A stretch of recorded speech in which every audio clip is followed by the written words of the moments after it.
Creation does not begin with freedom. It begins with limits. That sounds backwards. Does it not? Most people spend their lives trying to escape limits. More freedom, more options, more possibilities. Think about this for a moment. If you had unlimited freedom, what would you actually build? And how long would it take you to decide? Something strange happens when there are no limits. People stop moving. They hesitate. They think about what they could create instead of creating it. That is where the misunderstanding begins. Most people believe creativity begins with freedom. No rules, no structure, no limits, just endless possibility. Now consider this: if everything is possible, how do you decide what actually matters? Unlimited choice does not always produce creativity.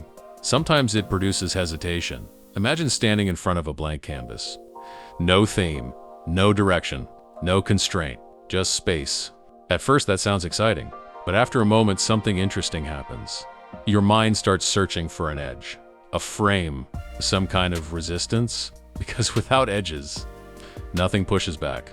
And without resistance, nothing takes shape. Think about a river. A river looks powerful, relentless, moving forward with force. But the strength of a river does not come from the water alone. It comes from the banks, the limits that contain it. Without those limits, the water does not flow. It spreads, it floods, it loses direction.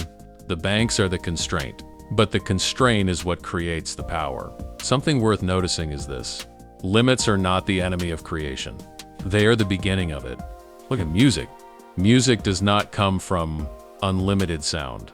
It comes from notes, from rhythm, from structure, from the quiet agreement that certain sounds belong together and certain sounds do not. Imagine telling a musician, play any note you want, any rhythm, any order. That does not produce music. It produces noise. The limit is what allows meaning to appear. You can see the same pattern everywhere. Architecture follows physics. Poetry follows language.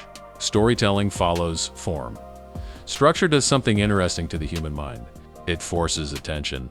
It forces decisions. It forces creation. Now look at discipline. People often see discipline as restriction, less freedom, less comfort. But discipline is simply a chosen limit, a boundary around your time, your focus, your effort. Inside those limits, something begins to grow. Imagine trying to build a house with no measurements, no blueprint, no structure. Okay. Just wood placed wherever you feel like putting it. That is not construction. That is chaos. The blueprint is the limit, but it is also the thing that makes the house possible. When people say they want freedom, pause and consider this. Freedom from what? Freedom from effort? Freedom from discipline? Freedom from structure? Because freedom without direction slowly turns into drift. Days pass. Habits repeat. Nothing sharpens. Nothing forms. But when limits appear, something changes. Attention tightens. Effort concentrates. Energy stops spreading in every direction. Think about a camera lens. When the lens is wide and unfocused, everything becomes blurry. Shapes exist, but they lack clarity.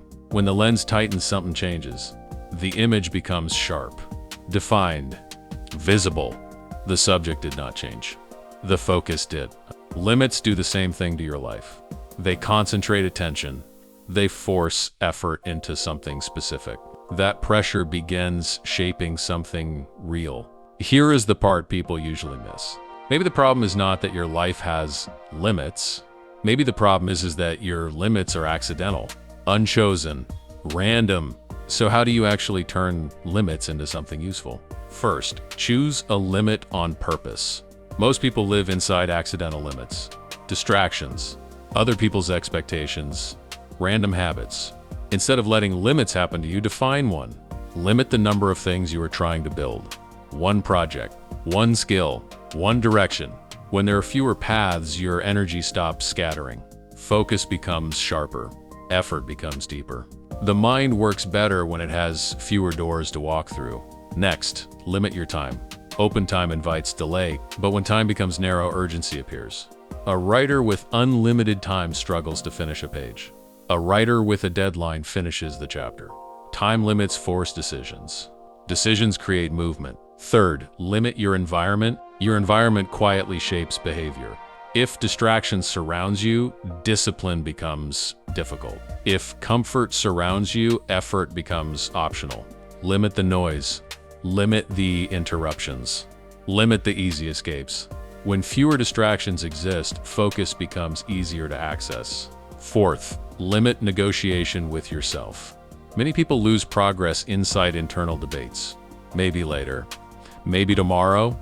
Maybe when I feel ready. Progress rarely happens inside endless negotiation. Create a rule. When it is time to work, begin.